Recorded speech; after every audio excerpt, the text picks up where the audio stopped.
It's Mike. How we doing today? Are we better than last night? I hope so. Mike's Daily Podcast. I guess the last podcast, I was a tad bit angry, but I'm happy now. Mike's Daily Podcast. I'm a little bit better. Oh, I could not upload my podcast to Mixcloud. Mixcloud is this service that maybe you use if you're in a crowd and you're uploading music to it and you're saying, hey, this is my podcast or this is my tune. It's good. Listen to that. It's Mike's Daily Podcast. Live from Podcastro Valleyton, the last place on earth. The last show was called Mike's Unhappy. Daily. And that was due to Podcast. some issues that I was having with employees, because I'm a manager, that's my job. And suddenly I was without any help. Everybody was gone. I had to take over. That meant I had to go into work on the weekend, and that's annoying to me. Is that annoying to you? Do you love that? Do you love going into work on the weekend? Huh? No? You're not a glutton for punishment like me? Oh, amazing. But some people are unhappy because of things like they make all their money on YouTube, and suddenly YouTube says, you know what, I'm going to demonetize you, and everything's gone, and they lose a bunch of money, and their whole livelihood is gone. But let me ask you this question. There's this object called a basket, and there are these things called eggs. And what happens is if you put all of the eggs in the basket, well, stuff can happen. They could all be broken all at once by some crazy mad person named YouTube.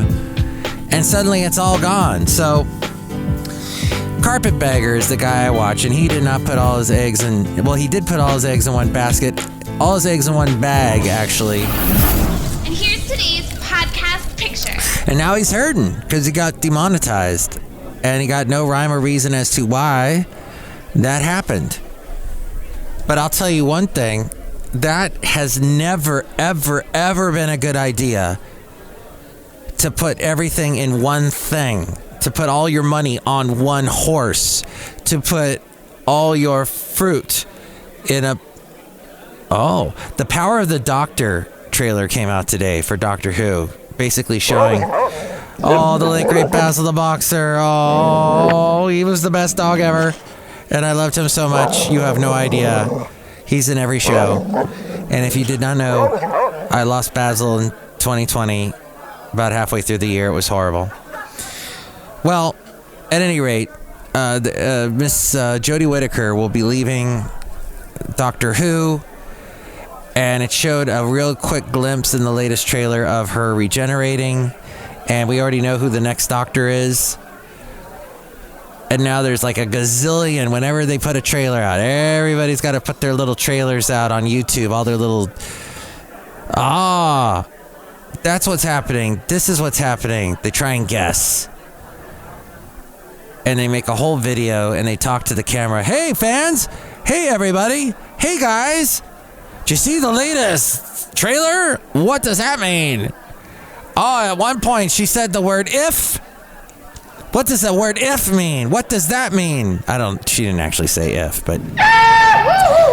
So what would happen if all of a sudden, if you don't diversify, you're messed up, is what I'm trying to say. If you don't diversify in your job, in your career, have an idea of another career you might want to go into. If you don't, there's all kinds of options out there in our great America country that we live in. Not amnesia, whatever I was talking. Amnesia? What was the name of the continent I was talking about? That the whole world's going to turn into one continent at some point? Like back from Pangea or Panera Bread, whatever it was called. It's going to go back. I get names wrong. I'm sorry, I just get names wrong. That's how I roll. I make a name wrong, I try and say the right word, and I go the wrong way. It's terrible. Oh, my brain. I need to trade it in for a better brain. But thank you for understanding. So,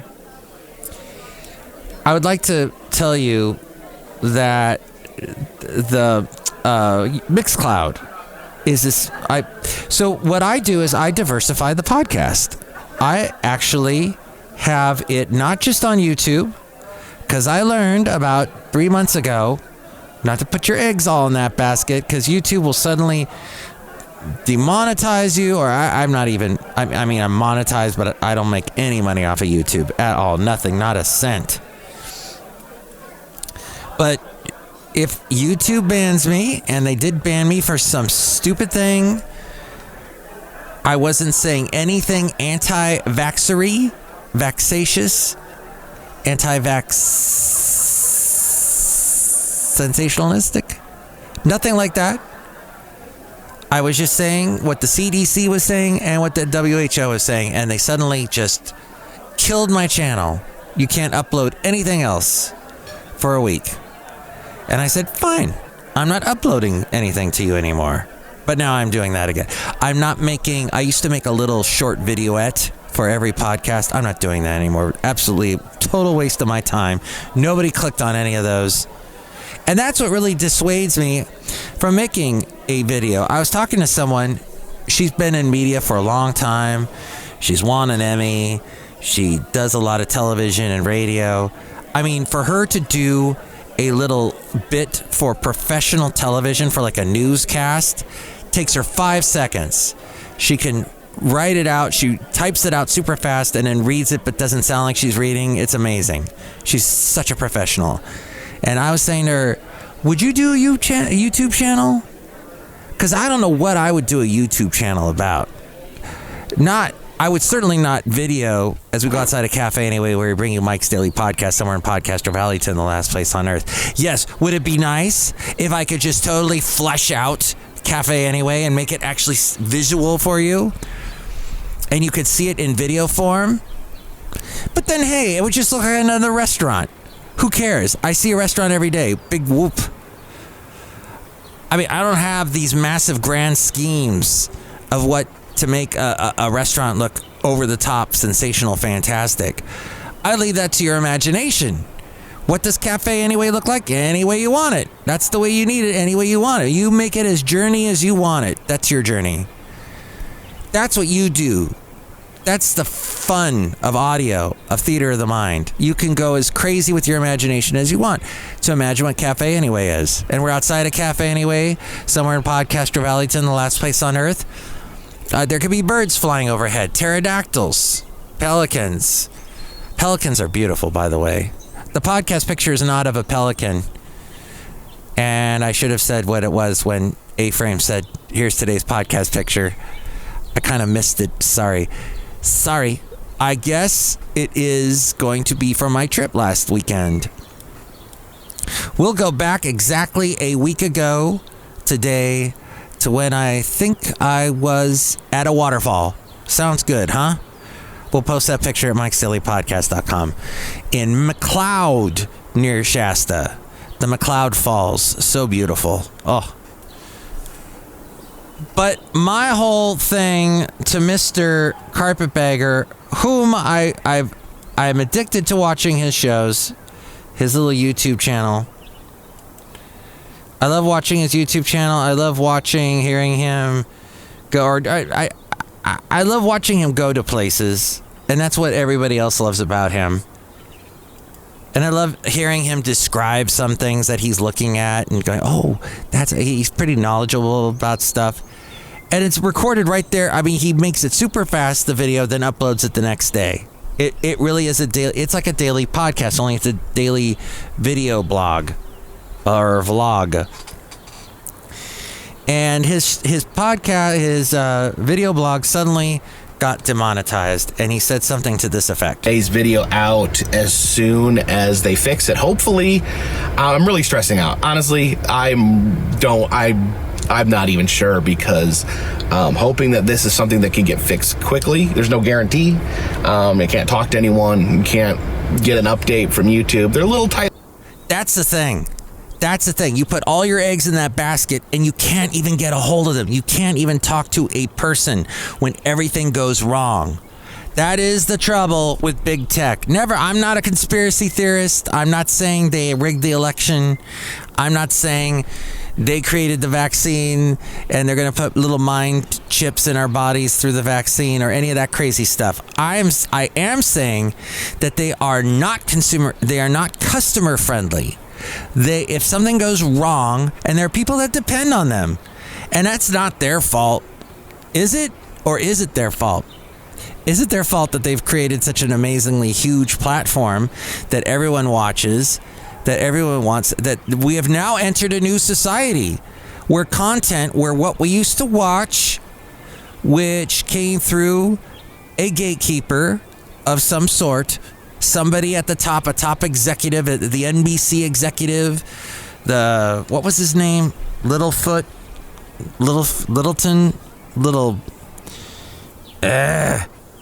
That guy, he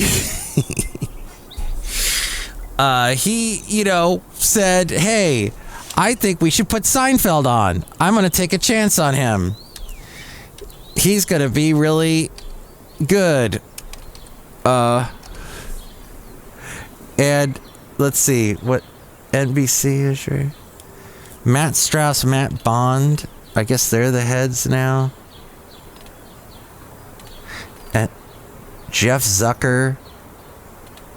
These are all people. I guess they're all people, huh? Well, we would have these gatekeepers at one time. And we don't. Everybody's a gatekeeper. Everybody's creating stuff. Everyone. And back in 2009, 2008, when I was beginning to podcast, my very first thought in my very first podcast was, I love podcasts. I love the concept of podcasts. The chance for everyone to be able to voice, to be able to say things, to say their mind, speak their mind, share their experiences. How wonderful is that? We don't just have a few gatekeepers, all of them white, all of them male, all of them Littlefield. I think it was Littlefield. All of them coming up with the Michael Eisners, everyone just, one focus, one thing. Now YouTube is full of content creators, full of people saying, I'm going to put money into this and make this video. It's magnificent, all the creativity. But the most successful one is YouTube. You've got your Vimeo. You've got your, what's the one? Is it Parler? That was set up by or Rumble. Very conservative type hosts. Periscope was out there for a while. I don't know if that's still there. You had Vine for a while. But nobody can compete to YouTube. And then YouTube really can't compete to unseat Instagram in what they do, the short video content, which is actually the even shorter video contents on TikTok. So you got the long, the medium, and the short, and the absolute short. And TikTok is like what Vine was at one time. But we're all creative. The point is, if you are creative and you do put a lot of money into YouTube, and okay, now you've got a lot of people watching, and now you're starting to make money.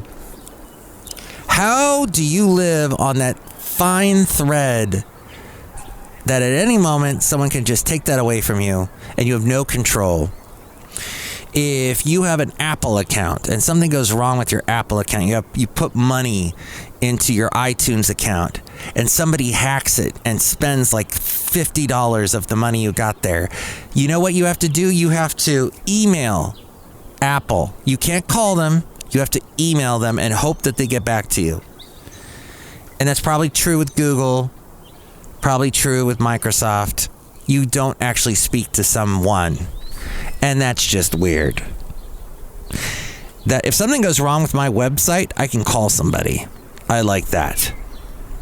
That's fantastic. Or now you got chat bots, but actually they got real live chat people. I guess just be careful, diversify, put if you're a creative type, don't just paint on canvas. Paint on all kinds of paint on wood. Paint on walls. Which I don't understand this. So I had to take Bart to Fremont today, and I have not been on Bart in a while. I had to go there because my employee, as you heard from the last show, got sick, so I had to go in and substitute for him. And as I'm heading back from Fremont, going through Hayward on Bart, I look over and there's this wall near the Hayward Bart, not the South Hayward Bart, but the other one. I guess it would be the North Hayward Bart, the one on A Street or B Street.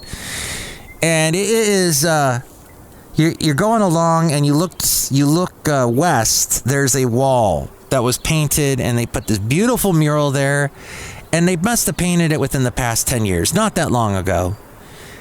It is almost completely graffitied over now. Absolute atrocity that some idiot came along and thought that was a good idea. You've got all these walls all around the Bay Area that you've covered with your paint. And instead of graffitiing over graffiti, they graffiti over art. That just... makes me want to move out of the Bay Area and tell California to kiss my... and leave.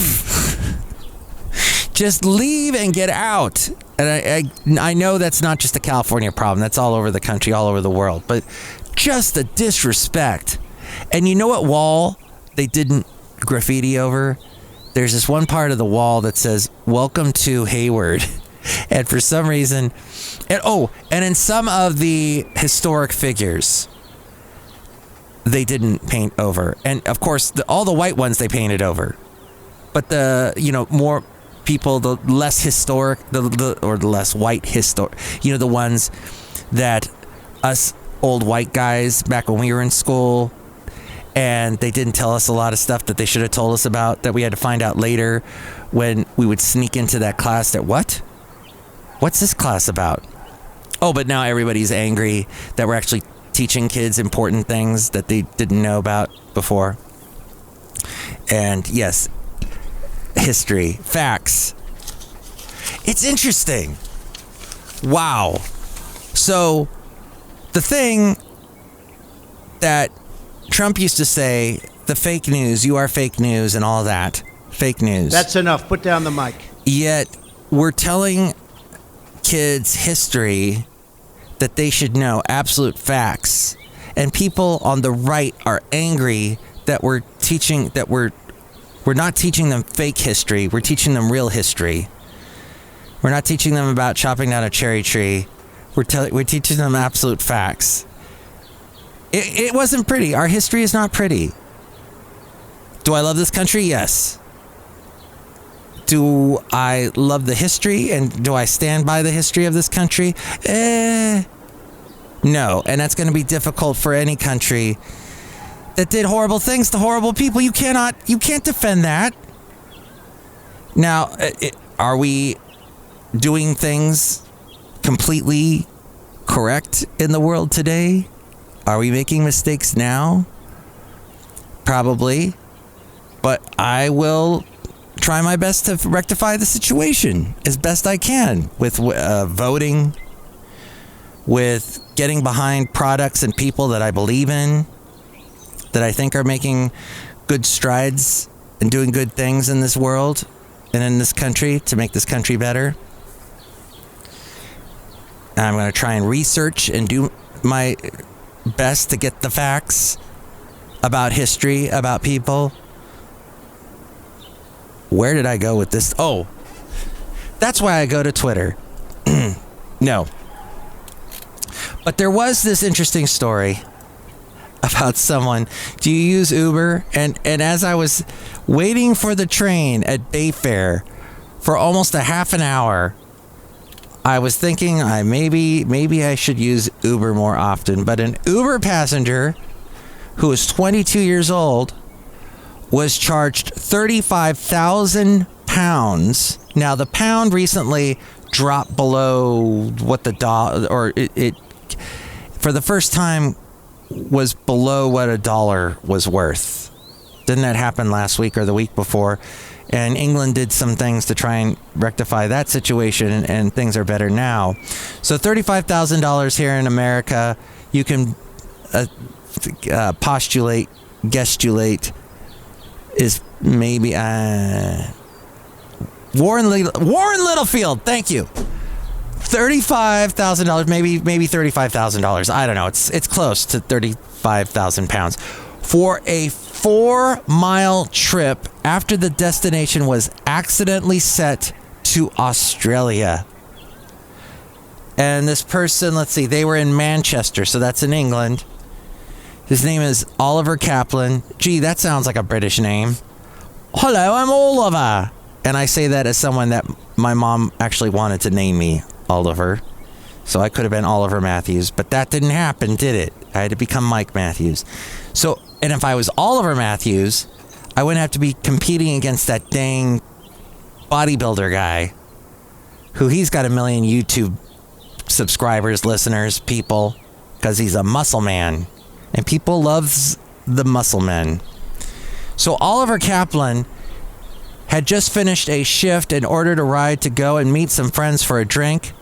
And Uber picked the trainee chef. He's a trainee chef learning all about the world of chefery.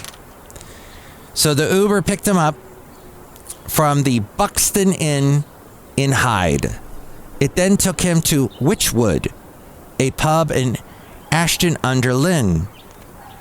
And that is only 4 miles.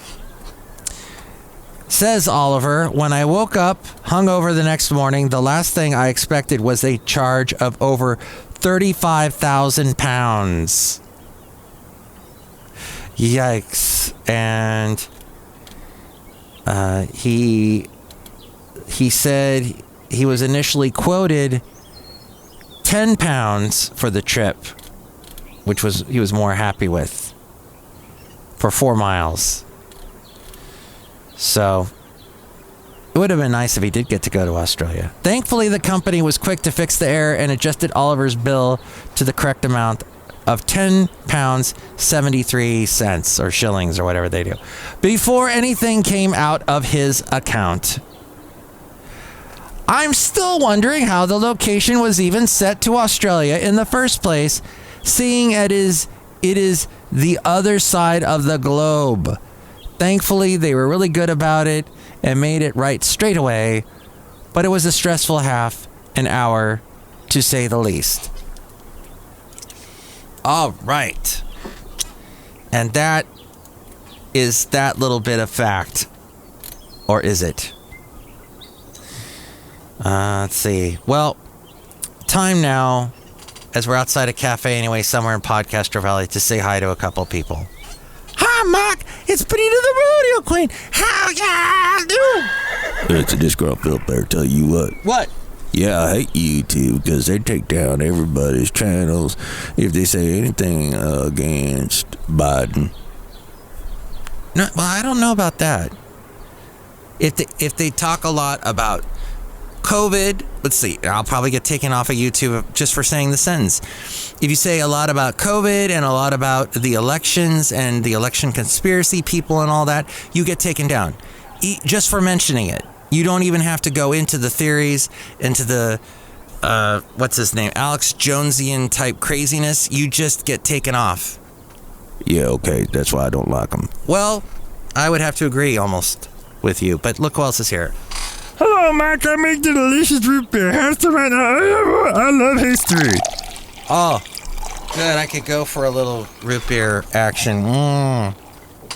Oh, that's so good. What is that? It's a Mountain Dew root beer. I guess you could make that just any place that had a soda fountain or a fountain where you could just pick any two or several things. There's a robotic one. There's the computerized one. That soft drink dispenser. It's computerized with the computer screen. That's been around for about 5 or 6 years now. Oh, I have so much fun with those. Probably a bad idea. Drink it right now. I'll cut you. I think I already drank it. So now, because I've already drank it, it's time for the segment called Let's Go Back with Matthews. Warren Littlefield. Here we go. We're going back. We're going back with Matthews. I'm Mike Matthews, and let's go back in time Yours truly loves to do the radio thing. I work in radio. I've done it since 86. And back in 86, 87, I was interning at a radio station in Santa Barbara called Y97. And I played a little bit of them on a recent podcast. Well, I have not played this yet, I don't think. So I wanted to get on the air. And because I like to start all my stories with the word so, right? Thanks. I would then... Right? I was trying to go all millennial, but I can't. Right? So? Is that a millennial thing? No. At any rate, I was going to go... I wanted to be on the radio. How do I get on the radio? I asked the night DJ. He said, well, let's see. Let's get you some records. Here, there's 2 turntables. And look, over there is a microphone. Here, why don't you talk in between the songs? You're going to do a quick little over the song intro break. Go for it. And have fun. So I made this. This is now like the first little air check, the first little demo tape that I made that I then gave to the night guy, who then gave to the program director, Steve Smith, who recently passed away, by the way. And I eventually Steve said, all right, let's just put him on the air. Let's see what happens. And I've been on the air ever since, in some way or another. But here we go. Here's a little bit of this. Oh, this is going to be embarrassing. Here we go. Mike Matthews in 1987-ish.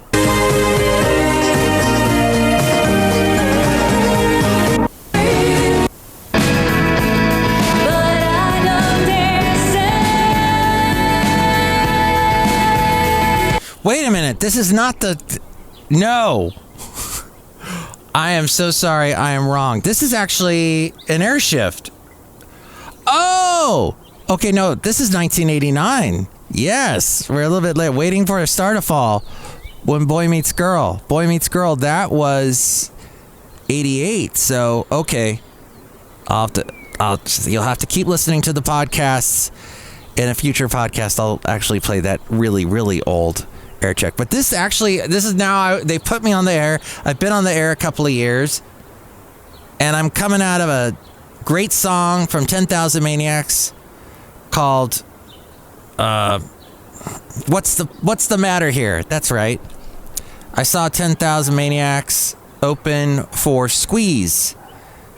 I think that was in 1988, and it was at the Arlington Theater in Santa Barbara. I also saw a great show with Crowded House there. And then about 20 years later, I saw Crowded House again at the Santa Barbara Bowl. So Santa Barbara and great concerts always seem to be fused together in my brain. There's a not Natalie Imbruglia. Oh, Natalie Merchant. Thank you. Natalie Merchant of 10,000 Maniacs. There she is singing What's the Matter Here? And now Mike is about to talk. Oh God, here we go. KHGY 197 and 10,000 Maniacs. What's the matter here? Good morning, my name is Mike Matthews, and I am the early morning substitute DJ, being that Alan Hill is a bit ill, bit sick, bit out of the way today. He's feeling blue. United Way of Santa Barbara County will celebrate its fundraising accomplishments for 1988 at a cocktail reception on Thursday, January 26th at the Music Academy of the West in Montecito. For information or to make reservations, call the United Way office at 965-8591. The number again, 965-8591. And can you believe it? We're coming back with another 60-minute power play, so hold on. 197. Raising a child these days, you have to be a child's cook, maid, and chauffeur. But you also need to be part Wow. I think I'm 21 there. 22, 21. I don't know why. I was trying to do that with my voice. I was trying to sound all radio sounding. Old Mike to young Mike. What? What was that? Just one more. Call toll free 800-255-8300. That's 800-255-8300 for time. Wait, 800-255-800. Let me try that number. 800-255. What was it? Oh, dang it. I need to wait. Say, she's probably going to say it one more time. Child Magazine. Good morning. Oh, she didn't. All right. It's 4:55. I'm Mike Matthews, kicking off a 60-minute power play on KHTY Santa Barbara with Fleetwood Mac, As Long As You Follow Me. The Hot FM 197.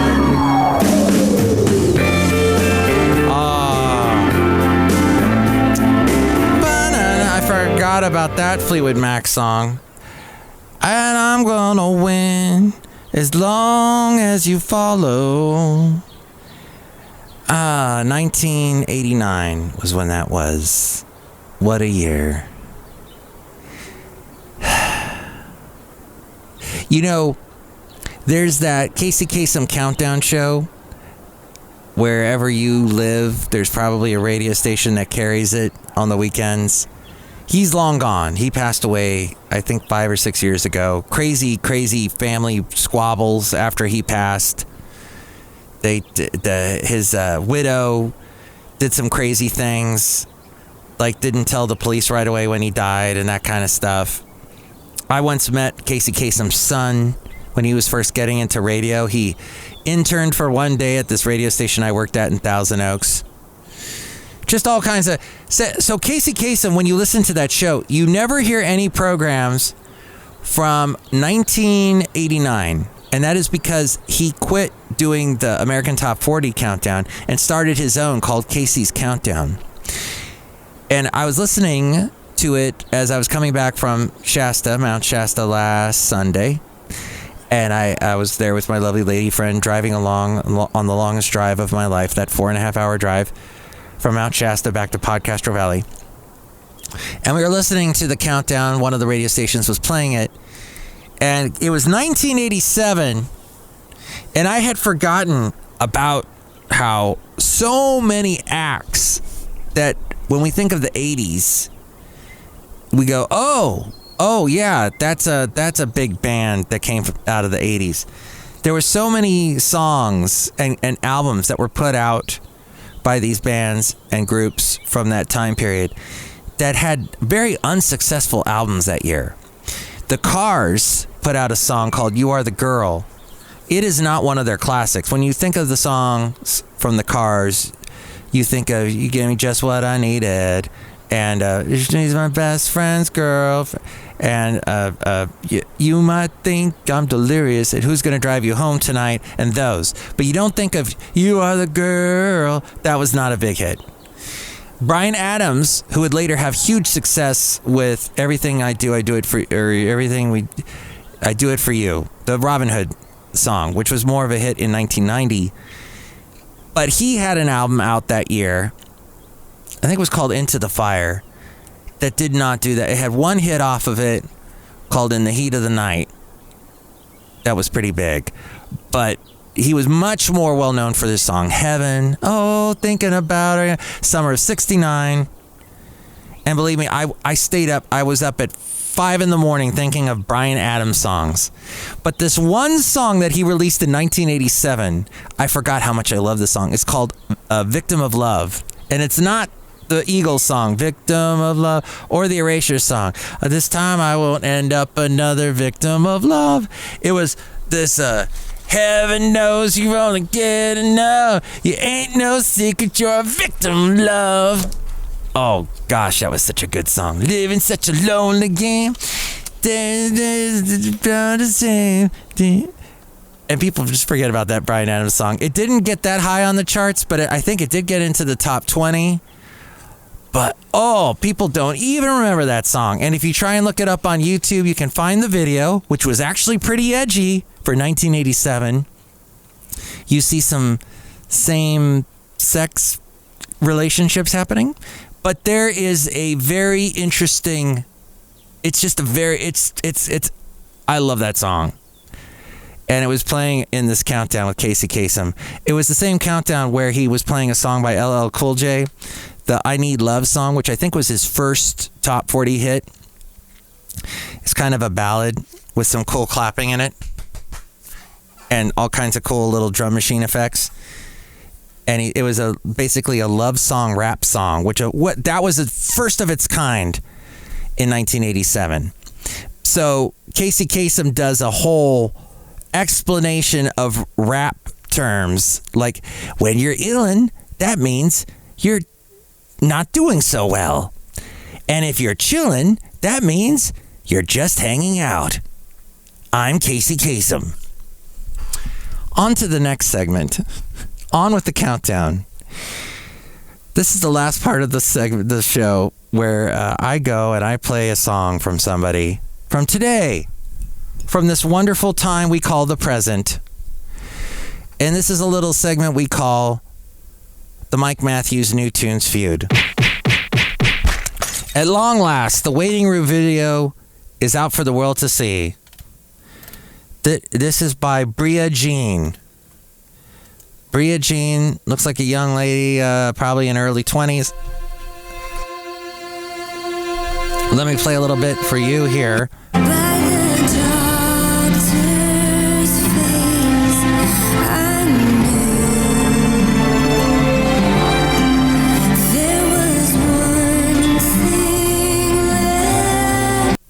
To do probably is how that goes, but I can't play it at all because I'll get dinged by YouTube and the whole carpetbagger thing will happen where I get banned and demonetized. Oh, I don't make any money. Who cares?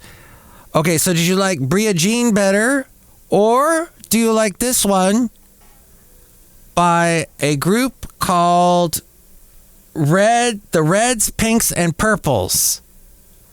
The Reds, Pinks, and Purples, and this is a song called I Should Have Helped You. I could have thrown you a life raft on a decent road.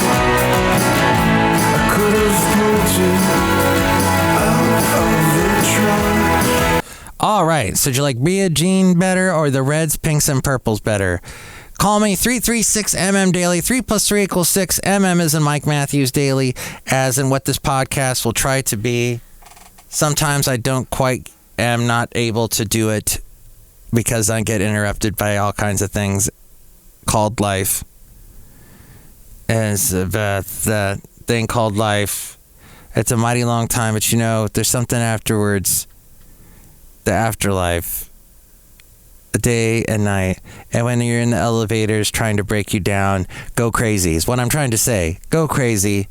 And I hope you enjoyed the craziness of this podcast, the facts and a little bit of the fiction and a little bit of the reality, but don't get too wound up with the reality, because then you'll never sleep and then you'll never be happy, and you'll do a podcast called Unhappy, and that's no good. You got to diversify. You got to live it up. You got to mix it up. Got to have a good time. Think about the 80s. Think about the 90s. Think about the O's. Think about the 10s. Think about now.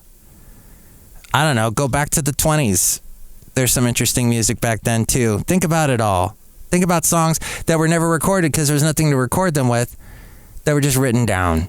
Think about those. Read some old lyrics. Read some old poetry. Read an old play. Read a Bible verse. Read a verse. An adverse. Read an advertisement is what I'm trying to say. Is A-Frame is taking us out of episode 2502. 2502 from Cafe Anyway, the last place on earth. Mike's Daily Podcast is written and produced and performed by Mike Matthews. His podcast is super easy to find. Download or listen to his show and read his blog at mikesdailypodcast.com. Email Mike now at mikesdailypodcast@gmail.com. See you tomorrow. Bye.